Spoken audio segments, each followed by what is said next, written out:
Bonjour à toutes et à tous et bienvenue pour cette nouvelle vidéo d'un nouveau numéro de la collection Mickey, Donald et compagnie. Je m'excuse, cette vidéo arrive avec un peu plus d'une semaine de retard puisque j'ai pris quelques jours de vacances et sur mon lieu de villégiature il n'y avait pas cette figurine et donc j'attendais d'être revenu chez moi pour l'acheter et vous la présenter. Voici donc le numéro 11, Phantomiald. Alors une vidéo un peu particulière puisqu'il s'agit d'un personnage que je connais très peu. En effet, je vous l'ai dit, moi j'étais plus quand même axé sur les grands classiques que sur les personnages de Mickey, Donald et compagnie. Même si, petit, enfant, hein, j'ai dévoré des journaux de Mickey, des Mickey Parades, des Super Picsou géants, des Picsou Magazine, etc.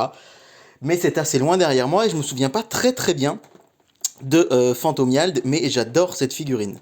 Alors, Phantomiald, sombre héros, c'est un personnage qui est apparu évidemment après les autres, hein, puisque là je crois qu'on est plutôt dans la période de la fin des années 60, hein, 1969 pour être précis. Et en fait, il s'agit de Donald qui se déguise et qui a un espèce de vengeur diabolique, hein, comme le dit si bien le début du fascicule, ce sombre héros. Donc en fait, Phantomiald, Donald, vous le savez, il a son caractère bien trempé, mais au final, il a tendance à un petit peu s'écraser quand on le dispute, quand on dit du mal de lui, etc.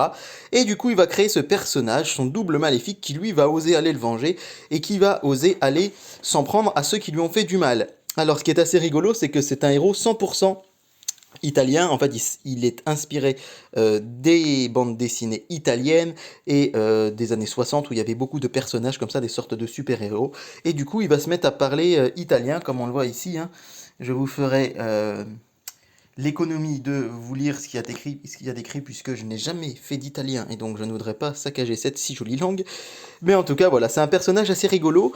Encore une fois, moi je m'en souviens pas très bien, mais ce qui est assez drôle quand même, c'est que il a simplement des petites lunettes, un petit bandeau, voire même un trait noir, hein, seulement autour des yeux, qui fait que pour le cacher, donc c'est un peu comme Clark Kent quand il pose ses lunettes, il devient Superman. Bah là, il y a franchement pas grand chose pour le différencier de Donald.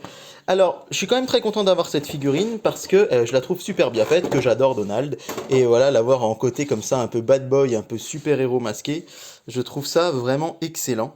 On va la voir d'un petit peu plus près, cette figurine. Voilà. Avec toujours le petit copyright Disney dessous, cela va sans dire. Et comme vous pouvez le voir, bah, les détails sont vraiment très bien faits, hein.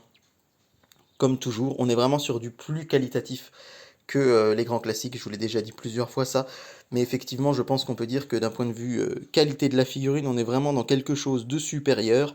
On a vraiment un personnage qui est très bien fait. Alors avec son petit air comme ça un peu coquin si je puis dire, avec ses yeux masqués, bandés, et on a vraiment une excellente reproduction de la figurine.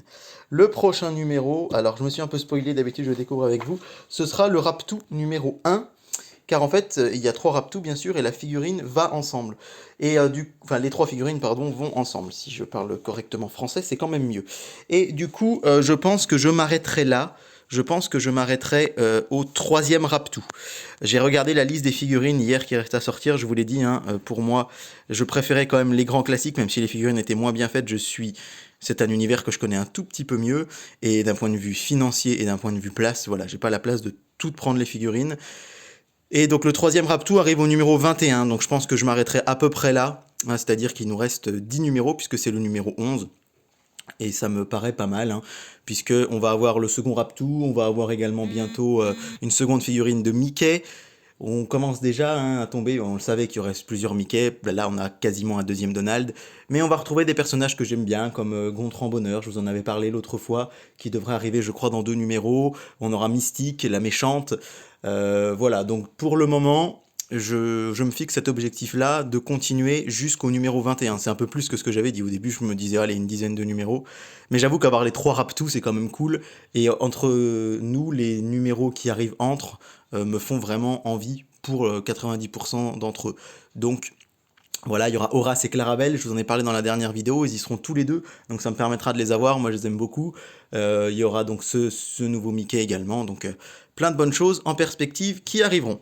Voilà, c'était donc le numéro 11 consacré à Donald, et je vous dis à très bientôt sur la chaîne où j'aimerais bien peut-être vous présenter un petit peu d'autres choses que des figurines Disney, n'hésitez pas à me dire si cela vous intéresse. Je vous souhaite un très bon week-end et un très bel été, à bientôt.